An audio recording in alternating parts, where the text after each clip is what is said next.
Olá pessoal, hoje é um dia muito importante para nós, pois estamos comemorando o episódio número 100 do Saúde no Plural. Como vocês podem ver, a gente decidiu celebrar este marco fazendo um programa super especial, no formato de videocast. Eu espero que vocês gostem. E como o clima é de festa, nós escolhemos um tema também especial para hoje. Vamos falar sobre a nossa casa, o Centro de Telesaúde do Hospital das Clínicas da Universidade Federal de Minas Gerais, que está comemorando 2 décadas de atividades neste ano.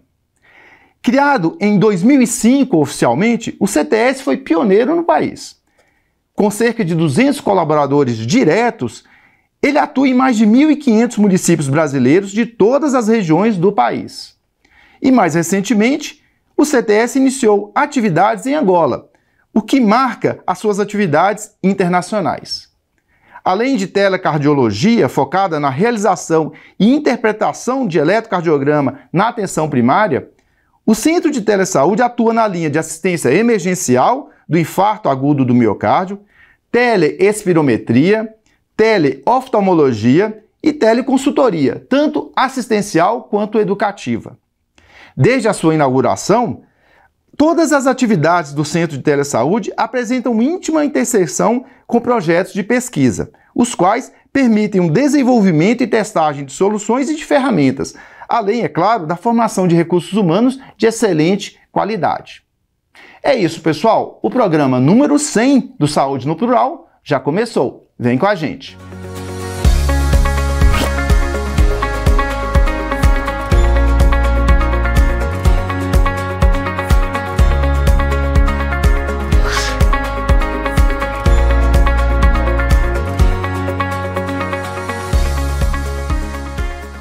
Para falar mais sobre essa história tão gloriosa e de fundamental relevância para o Sistema Único de Saúde, a gente convidou também uma pessoa muito especial, Maria Cristina da Paixão, que é a chefe da Unidade e-Saúde do Hospital das Clínicas da Universidade Federal de Minas Gerais. Ela é então nossa convidada de hoje. Cris, eu queria começar agradecendo muito seu aceite em participar desse programa tão especial, e dizer que é uma honra recebê-la aqui no Saúde no Plural. Não é todo dia que a gente entrevista a própria chefe também não, né? Então, primeiramente eu que agradeço, né, a oportunidade de poder falar um pouco das atividades que o Centro de Telesaúde desenvolve, né, vem desenvolvendo ao longo desses 20 anos e ainda tem muito para desenvolver aí com base em tudo que toda a história que a gente já trouxe até aqui. Ótimo. Olha, para começar, queria lhe pedir para contar um pouco da história do CTS. Como que a gente começou e como que a gente chegou ao que a gente é hoje? Então, né, como você disse, nós começamos a nossa atividade em 2005. Oficialmente, 2005 foi a criação do Centro de Telesaúde. Já existiam atividades de telesaúde anteriormente, mas esse é o marco.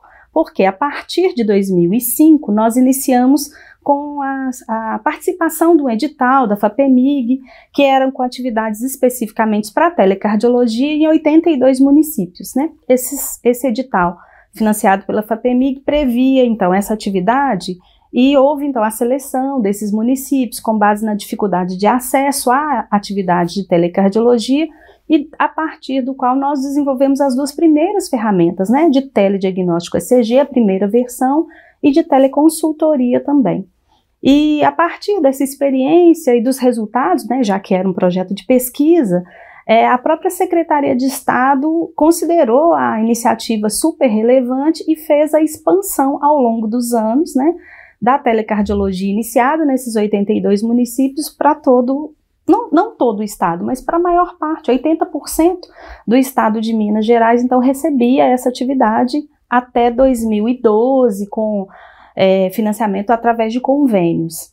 Esse é o carro-chefe, né, a telecardiologia. A maior parte das nossas atividades estão ligadas à cardiologia, não só o telediagnóstico ECG, como também mapa, Holter, exames de ecocardiografia, que a gente também tem uma ferramenta, e outras especialidades, né? A gente hoje faz a espirometria, né, que é uma atividade da área de pneumologia, e também o exame de retinografia da oftalmo. E não só o telediagnóstico, né? Tem também as outras áreas, né? Então a gente faz teleconsulta, teleconsultoria, telemonitoramento, que são atividades assistenciais também de muita relevância, além da grande gama de materiais educacionais que a gente produz e oferta, a maior parte para as unidades básicas de saúde ou para agregar atividades de pesquisa também, né? Que é um ponto importante das nossas atividades. Então, a gente trabalha com esses 4 pilares: a pesquisa, o telediagnóstico, o teleatendimento e a teleeducação.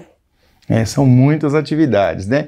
E para isso, imagino, vocês precisam de muita gente. A gente falou aqui na abertura de 200 pessoas, 200 colaboradores diretos. Você poderia falar um pouco mais sobre quem executa essas atividades, como é que isso funciona?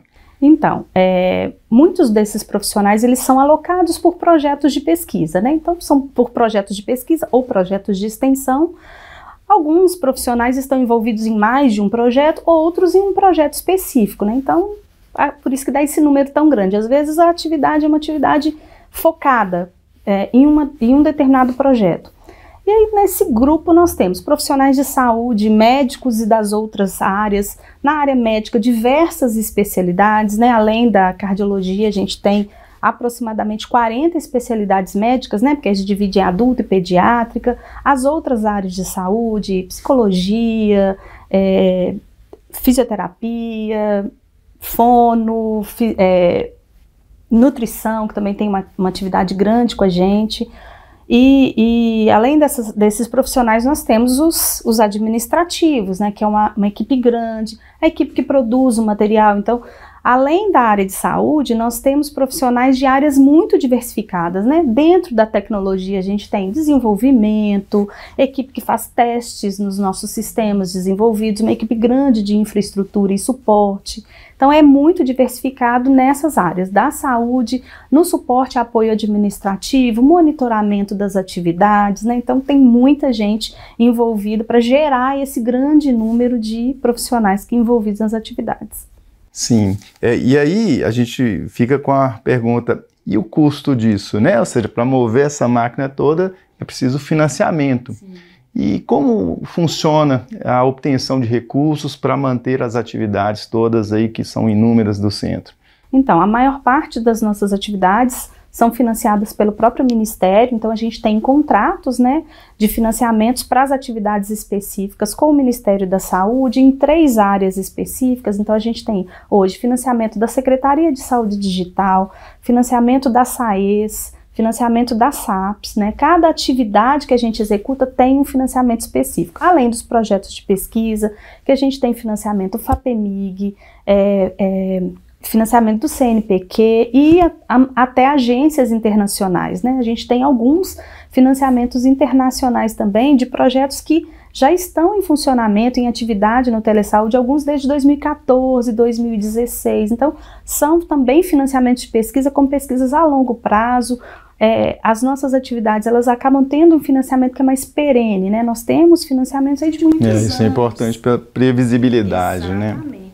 E é importante ressaltar que as atividades, o volume de atividades que a gente faz, o volume de eletros que a gente faz, ele acaba gerando um custo baixo, né? Porque a gente tem um ganho em escala, então isso é importante também. Então, quanto mais a gente faz, chega num ponto que a gente tem um equilíbrio financeiro, porque eu já cheguei num montante de atividades que eles têm um ponto de equilíbrio, né? Então, é um investimento grande, mas tem um investimento a longo prazo de produção. Nós temos um sistema que demorou 12 anos para ser desenvolvido, mas que está estável, que ajuda muito também nesse processo também de financiamento e de redução de custos. Muito bom. A gente sabe que o centro tem um pioneirismo em Belo Horizonte, Minas Gerais e no Brasil. Você podia falar um pouco sobre como está a telesaúde ou a saúde digital no Brasil como um todo e como o nosso centro de telesaúde se insere aí nesse ecossistema, né? A gente pode dizer. Então, o que eu vejo que a pandemia foi um grande marco, né? para dar visibilidade para a telesaúde. Até a pandemia, a gente era basicamente fazia o telediagnóstico ECG, que é pioneiro, né?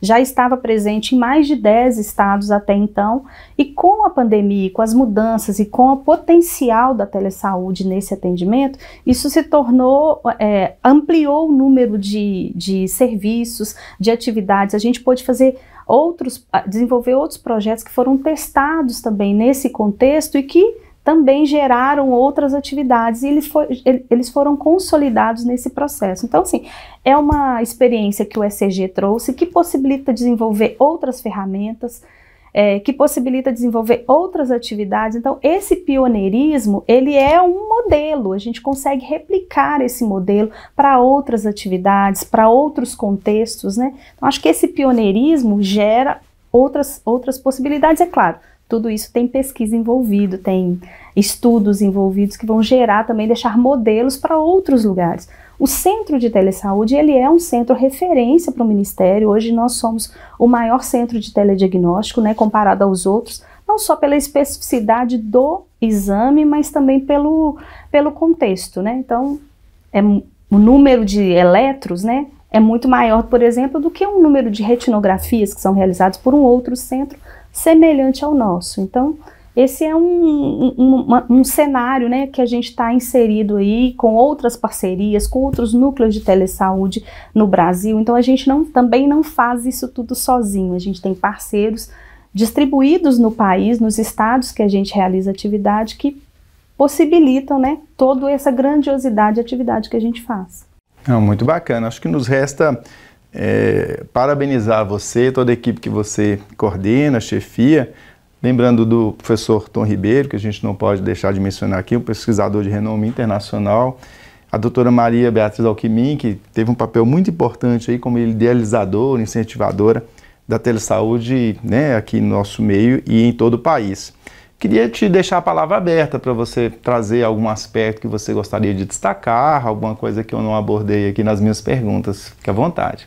Então, uma das coisas que eu acho que é importante destacar é que todo esse volume, né, de atividades, todo esse número de eletros que a gente já fez até hoje, que são mais de 11 milhões, eles possibilitam pesquisas que vão retornar com informações ou com estudos importantes para a sociedade. Então, hoje ele é uma grande base para o estudo de inteligência artificial, que é uma coisa muito importante, que os pesquisadores têm promovido a partir disso estudos de predição de doenças. Então tem vários estudos que eu acho que são importantes de serem mencionados, né?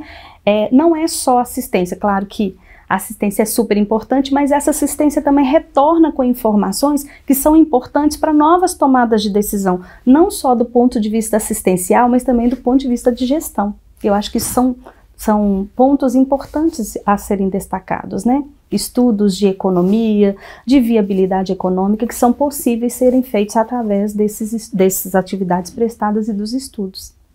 Muito bom, parabéns, Kizzy. Obrigado novamente pela presença. Obrigado pelo convite. Prazer.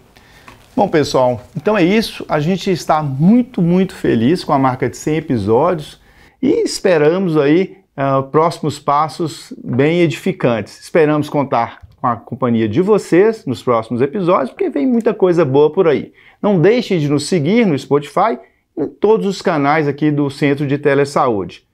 Como eu falei, tem muita novidade para chegar. Até a próxima. Obrigado.